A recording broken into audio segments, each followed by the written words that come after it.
Hello and welcome to our next coffee talk. This one was created based on the feedback from the event where I usually talk to you about this individually until a few of our customers suggested hey, you should make a coffee talk about this. So here it is. Let's talk about the energy and recovery supplements for your dogs.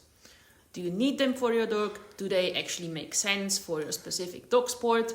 And can they actually improve your dog's performance? In order to answer these questions, let me tell you about the science behind how your dog actually makes energy for their activity. Dogs use energy from three sources. First of all, for the first 20 seconds, its immediate energy comes from burning adenosine triphosphate, ATP, which is in principle an energy-carrying molecule. After the first 20 seconds up to 2 minutes, energy comes from glucose breakdown.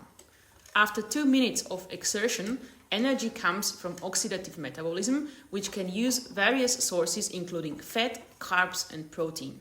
Now, fat and protein are the primary energy sources for dogs. Creating energy from fat is much cooler as it produces less heat, and it is especially useful for endurance dogs during very long activities.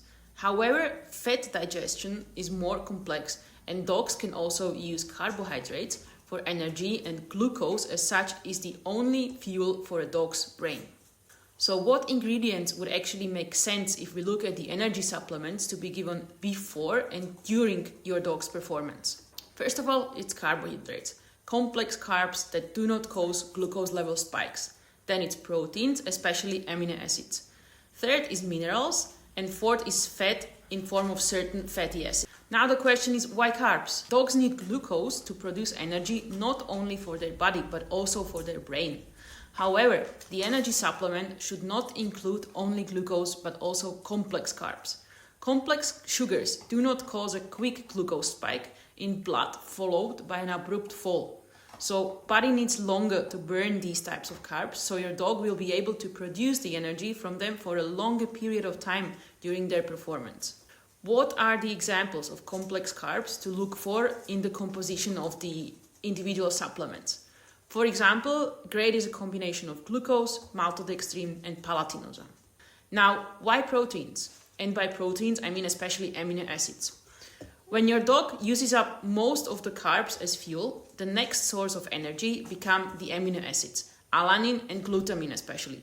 From these amino acids, the body can again produce glucose. For longer activities, even the branched chain amino acids or BCAA like valine, leucine and isoleucine make sense to be given during the breaks, during the performance.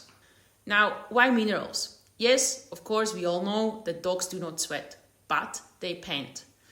Through panting, they lose fluids not only in the summer, but as well in the winter when the air is much cooler. Minerals in form of electrolytes improve their water absorption during drinking and support the function of muscles and nervous system. And last but not least, the fat in form of certain fatty acids in the energy supplements work as fuel for their brain. A very useful ingredient to look for in the supplement is dehydrated MCT oil. So to sum up, the ideal energy supplement should contain complex carbs, amino acids, electrolytes, and fatty acids as well. Of course, it is important to choose the specific ratio of these ingredients depending on your dog's activity. And now let's talk about the recovery supplements to be given after the actual performance of your dog. So once the dog's activity is finished and you have completed your cool-down walk, your goal is to supplement all what your dog lost during their performance, which means water, protein, fat, and minerals. Protein is the building material to repair muscles and support their recovery and their growth. It is best to choose proteins with high absorption. Ideally, look for hydrolyzed collagen and BCAAs to protect muscle fibers. Again, leucine, valine, and isoleucine. Fat is necessary for efficient protein processing. After performance, your dog's body will start using the stored fat. Supplementing fat after performance supports metabolism and general health of your dog. Look for ingredients like lecithin and L-carnitine that also ensure better fat utilization for energy. Again, minerals after performance are important for fluid balance. They help avoid muscle spasm and tiredness by improving nerve signal transition and muscle contraction. Look, for example, for creatine, which ensures better absorption of electrolytes from the drink. Now you might ask, okay, but when is the best time to give what nutrients?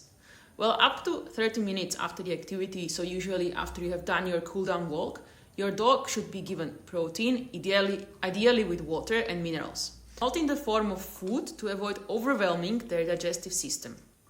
After 1 hour and later, your dog should receive protein and fat to supplement their empty reserves.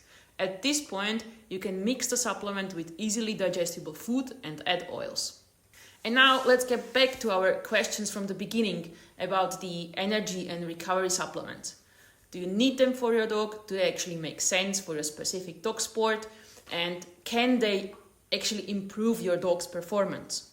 In general, they can help to postpone the tiredness of your dog during the specific activity, and they can definitely help to avoid certain injuries. However, you should choose specific compositions depending on the activity you do with your dog.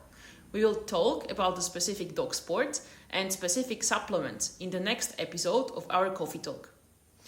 If you have any questions, as usually, you can write them all down in the comments, and I will see you in the next episode.